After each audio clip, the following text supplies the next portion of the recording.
Türkiye'de belli başlı sorunlar var, ülkenin sorunları var.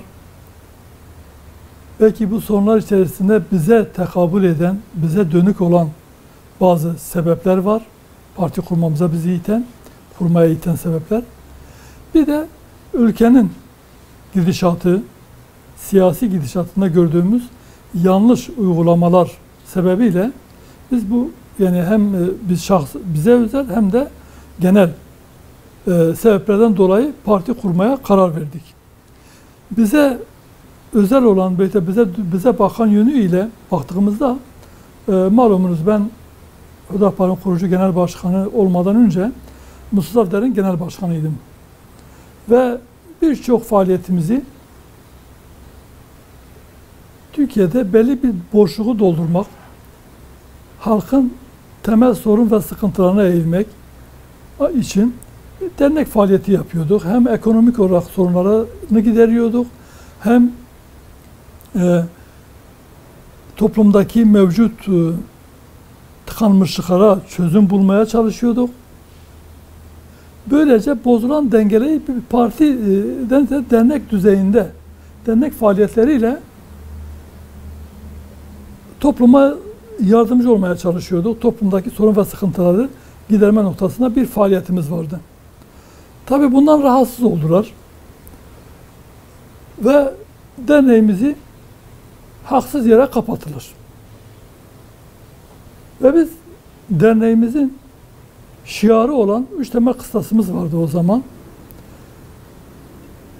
Fakirlikle mücadele, cehaletle mücadele ve ihtilaflarla mücadele. Bunları toplumu geri bırakan 3 unsur olduğundan bunların izalesi için uğraşı veriyorduk. Ve dernek çalışması yaparken Türkiye'nin birçok ilinde, 20 küsur ilinde şubelerimiz vardı. Yani birçok siyasi partiden daha fazla etkinliğimiz, daha fazla çalışmamız ve teşkilatlamamız vardı. Bu da işte bize muhalif olan, çalışmamızı istemeyen, bizi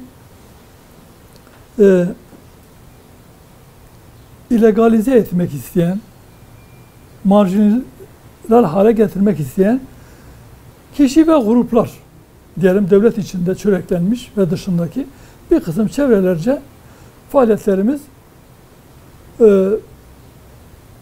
engellenmek istendi ve nihayeten derneğimizi kapatarak böylece önümüz kesildi. Bize yapmış olduğumuz istişarelerde artık siyasi bir oluşuma da gitmesi gerektiği kararını aldık. Çünkü birçok partiden daha fazla hem siyasi alanda demeçlerimiz, açıklamamız, faaliyetlerimiz vardı. Basın açıklamalarıyla, yapmış olduğumuz mitinglerle özellikle hem ülke içi hem ülke dışındaki sorun ve sıkıntılara yönelik olarak yapmış olduğumuz büyük mitingler var. Basın açıklamalarımız var. Yani bir partiden daha aktiftik. Ama bir siyasi temsiliyetimiz yok. Bizi gerçek manada temsil edebilecek olan, Hüdapar'ın şu anki misyonunu yerine getirebilecek olan, ilkesel bazda bizimle aynı düşünce olan bir parti olmadığı için ve bizim dile getirdiğimiz sorunları da mevcut hiçbir partinin dile getiremeyeceğini, sorunlara o cesaretle, bizim sahiplendiğimiz cesaretle sahiplenebilecek olan bir siyasi yapıyı da görmediğimizden dolayı biz o boşluğu doldurmak için ve siyasi temsiliyetimizi de kendi elimizle temsil edebilmek için kitlemizi, tabanımızı ve halkı mevcut siyasi partilerden memnun olmayan, memnun kalmayan, beğenmeyen, onların tamamen onlardan farklı da düşünen kişileri de temsil edebilecek olan bir partiye ihtiyacı vardı. Siyasi temsiliyet ihtiyacı vardı. Ve Hüdapar bu boşluğu doldurmak için kuruldu. Mesela biz o dönemde parti kurmaya iten sebeplerin başında halkımızın inancını tam anlamıyla yaşayamaması sorunu vardı. Kürt kimliğinin ülkenin 25 milyonunu ihtiva eden bir kavmin, bir halkın dilinin, kimliğinin, kültürünün inkar edilmesi o günde vardı, bugün de var.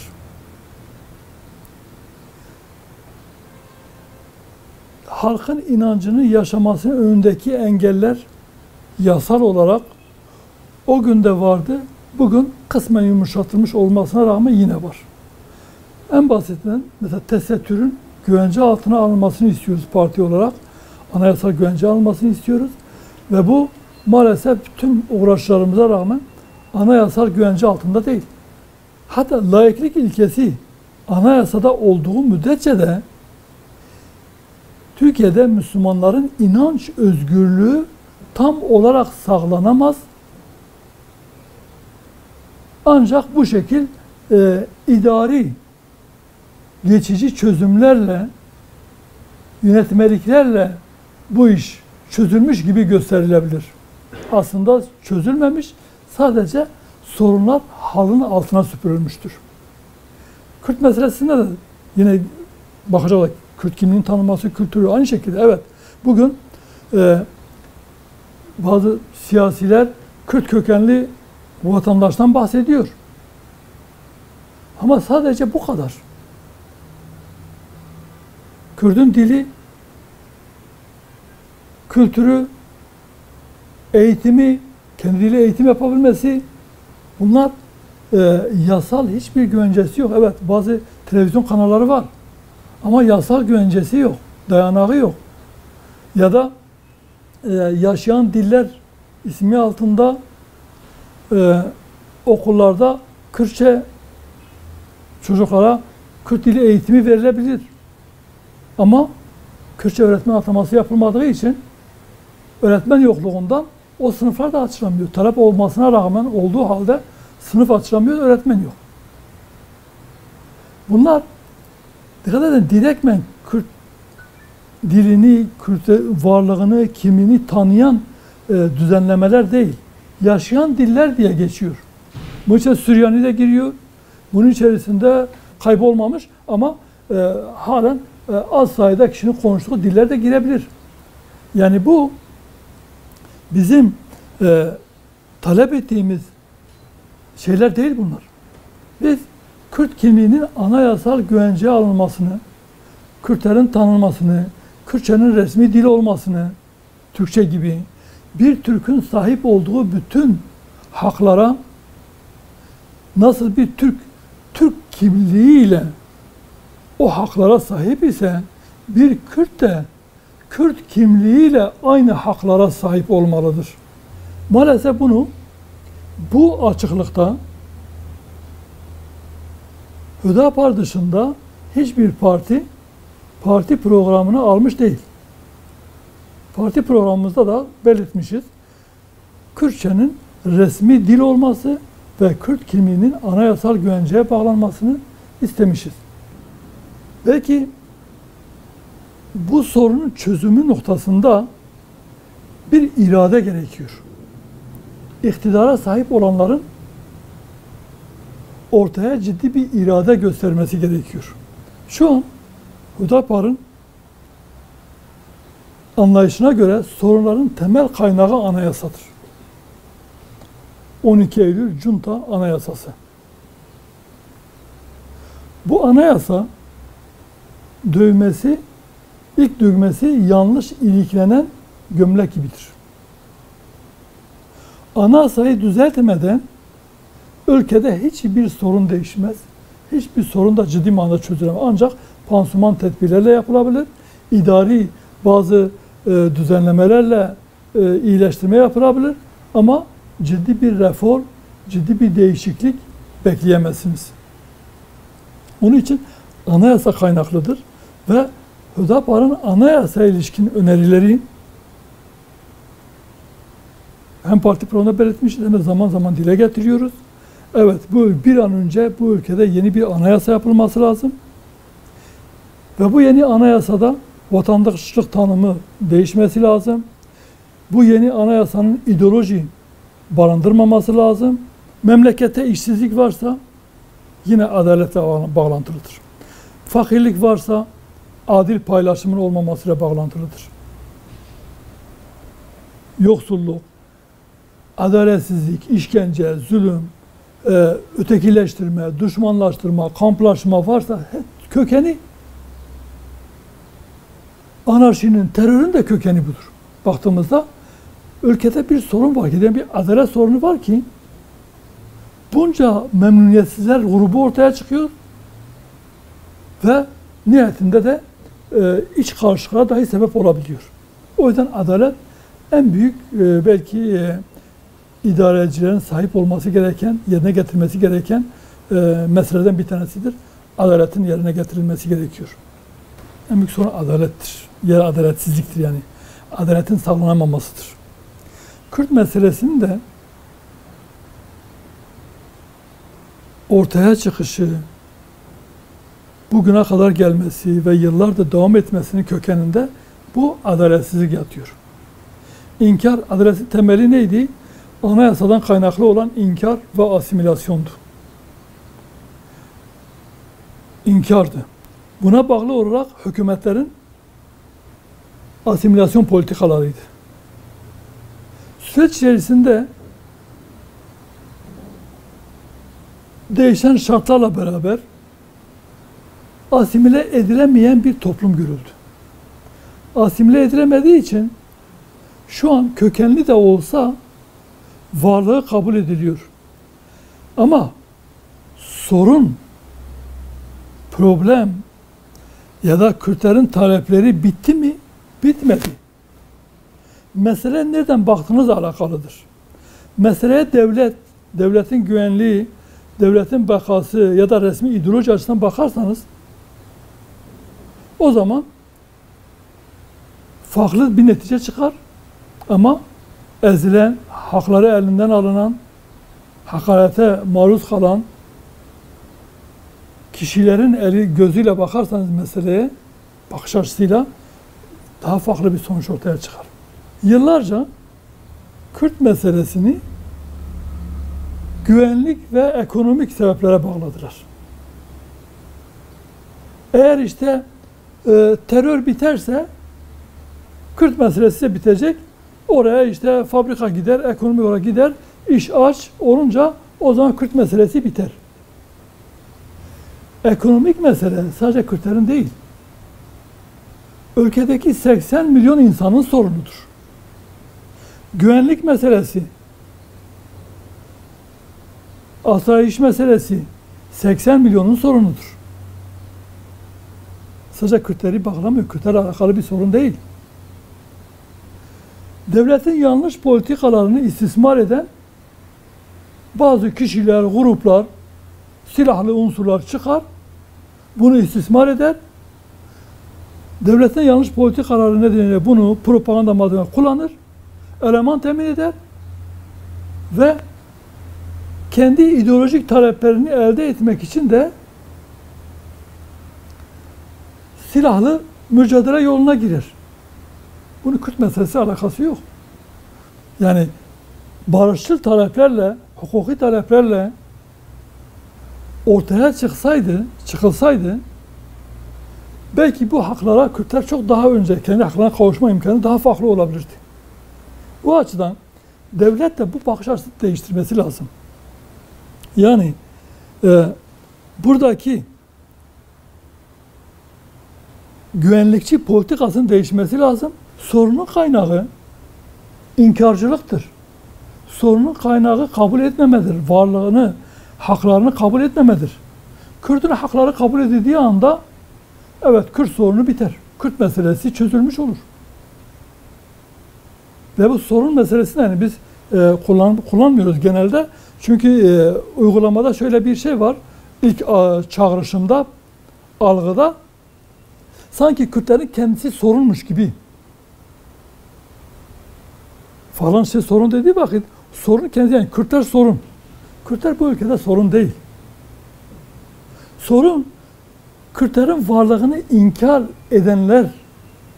Sorun kaynağı onlardır. Bunun için biz bu yanlış algılama olmasın diye Kürt meselesi diyoruz. Vatandaşlık tanımının geliştirilmesi lazım.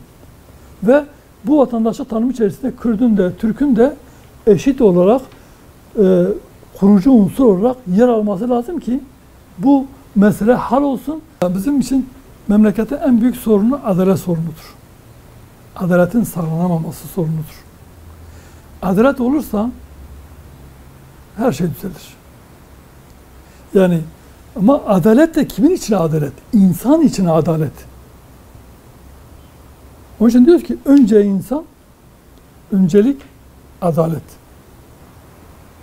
Eğer insan düzelirse her şey evet önce insandır ama insandan da önce adalet gelir. Adalet de insan içindir. Toplumda adaletin sağlanırsa eğer o zaman o insan da insan gibi yaşayabilir. Bugün çöplerden ekmek toplayan binlerce insan var. Yiyecek toplayan. Yani bu insanlık onuruna yakışan bir davranış mıdır?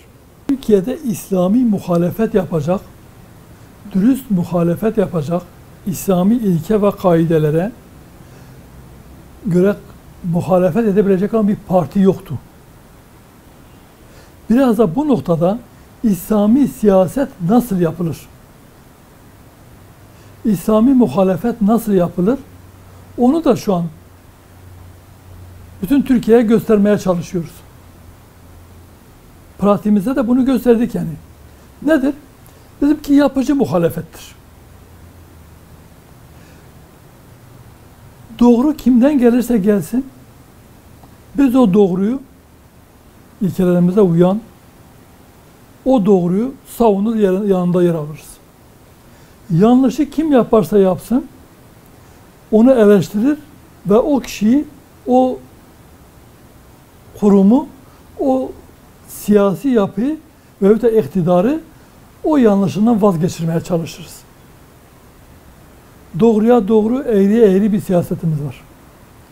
Yani muhalefetteyken farklı söylemek, iktidara gelince onun tersini yapmak gibi bir şeyin biz İslami siyaset anlayışına aykırı, Müslümanın siyaset anlayışına aykırı olarak görüyoruz. İslami, dürüst siyaset anlayışından çok uzaktır. Muhalefet de aynı şekilde. Muhalefet sırf iktidarı eleştirmek için doğru bile yapsa olumsuz penceresinden bakıp illa o icraatı kötüleyecek. Ama iktidara geldiğinde de kendisi onu yapacak. Veyahut da iktidardayken yaptığı, savunduğu bir yanlışı muhalefete gelince eleştirecek. Bu doğru bir siyaset anlayışı değil. O yüzden diyoruz ki doğru siyaset, gerçek adalet olması lazım. Hiç kimseye küfür etmiyoruz, hakaret etmiyoruz parti olarak.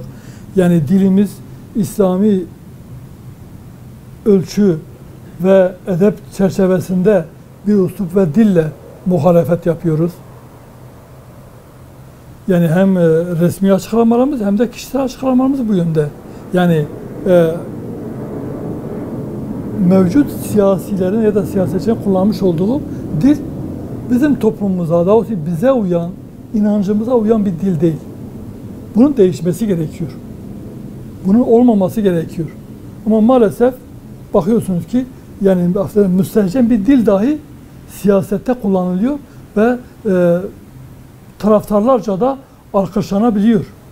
O partinin taraftarları veya üyeleri tarafından, sevenleri tarafından bakıyorsunuz sahipleniliyor ve alkışlanıyor. Muhalif basın, medya, çevreler kendileri gibi Hüdapar'ın da argo bir dil kullanmasını, kirli bir dil kullanmasını, hatta İslami referanslı bir siyaset yerine, ölçülü bir siyaset yerine makyavelist bir anlayışla kendileri gibi iktidara saldırmamızı bekledikleri için Hüdapar da bunu yapmıyor. Doğruya doğru, yanlışa yanlış diyor. Onlar çıkarmıyor ve tabii yer vermiyor. İktidar da, iktidar medyası da onlar da kendi yaptığı yanlışları savunan siyasetçi tipi istiyorlar. Yanlışlarına dahi sahip çıkacak ve yanlışlarını dile getirmeyen bir duruş istedikleri için Hüdapar onu da yapmıyor. Dolayısıyla iktidara yakın TV kanallarına veyahut da medyaya demeç verildiğinde orada iktidarı da eleştiriyoruz.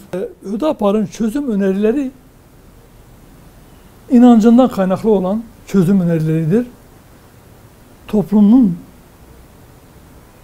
ahlak ve inanç yapısını korumaya yöneliktir. Bir kısım medyada toplumun ahlakını, inanç yapısını bozmayı esas aldığından bundan dolayı Hüdapar'ı görmüyor, görmek istemiyor. Veyahut da Hüdapar'dan bahsetmek edeceği vakitte öcüleştirip, ötekileştirip ya da bir nevi kriminalize edici bir şekilde, olumsuz bir şekilde bahsediyor. 17 Aralık 2012'de kuruluş dilekçemizi verdik. 19'unda siyasi parti olarak belgemizi aldık. Türkiye'nin 73.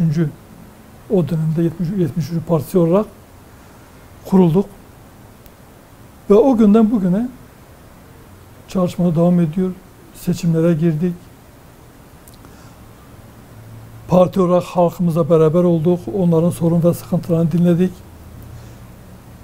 Diğer partiler gibi yapmadık. Genellikle, genel itibariyle her zaman yanlarında olduk. Sadece seçime değil. Sadece sevinçli gününde de değil. Hüznünde de yanında olduk. Sorun ve sıkıntısı olduğunda gidermeye çalıştık. Partimizin gücü nispetinde çözüm bulmaya çalıştık. Ve geldiğimiz süreçte Hüdapar Türkiye'de mevcut siyaset içerisinde farklı bir siyasi parti ve farklı bir siyaset, kendine özgün siyaset yürüten bir parti. Halkın içinden çıkmış, inanç değerlerini muhafaza eden, toplumun inanç değerlerine uygun bir şekilde yaşamasını talep eden, ahlaklı, dürüst bir nesil, dindar bir nesil için çalışan ve parti programına da inancından aldığı düsturla inancının 5 temel esasını derc eden bir partidir. Ve bu 5 temel esası muhafaza etmeye çalışıyoruz. Can emniyeti, mal emniyeti, din emniyeti, akıl emniyeti ve nesil emniyeti. Sistemin de buna göre dizayn edilmesini ve bu 5 emniyeti sağlaması için elimizden geleni yapıyoruz. İktidarı da bu yönde gerekirse zaman zaman uyarıyoruz ve yapılan yanlışlardan vazgeçirmeye çalışıyoruz. Hüdapar bir boşluğu dolduruyor ülke siyasetinde ama gerek parti programındaki dile getirdiği hususlar, gerekse misyonu itibariyle gerekli olan belki o teveccühü şu an yakalayabilmiş değiliz. Hüdapar'ın gerçek manada parti programını, düşüncelerinin tanınması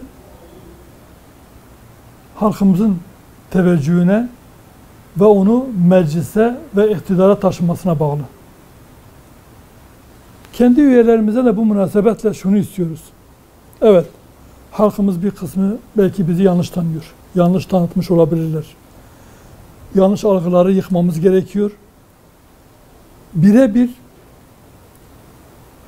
toplumun her kesimiyle diyalogda olmamız, ulaşmadığımız hiç kimsenin kalmaması lazım. Teşkilatlarımızın yoğun bir çaba içerisine girmesi lazım. Şu anki mevcut oy oranımız, biz inanıyoruz ki bizim gerçek toplumdaki gerçek karşılığımız değil. Nereden biliyoruz? Şuradan biliyoruz. Yapılan bazı anketlerde biliyoruz. Mevcut öne çıkan bazı partilere oy verenlere sorulan iki soru. Eğer mevcut parti, oy verdiğiniz parti olmazsa ikinci parti olarak hangi partiye oy verirsiniz dendiğinde genellikle Hüdapar ismi öne çıkıyor. Bu açıdan üyelerimizin, teşkilatlarımızın da bu noktada iyi bir çalışma içerisine girip Hüdapar'ı birinci tercih haline getirmesi lazım. Bu vatandaşlarımızın, bu seçmenlerimizin, halkımızın ikinci değil, birinci tercih konumuna getirmesi lazım. Ve halkımız da bizi birinci tercih konumuna getirirse inşallah Teala Hüdapar birçok sorunlarını çözecek. Belki memleketin gidişatına damga vuracak, iz bırakacak büyük değişimler, büyük değişiklikler yapacaktır.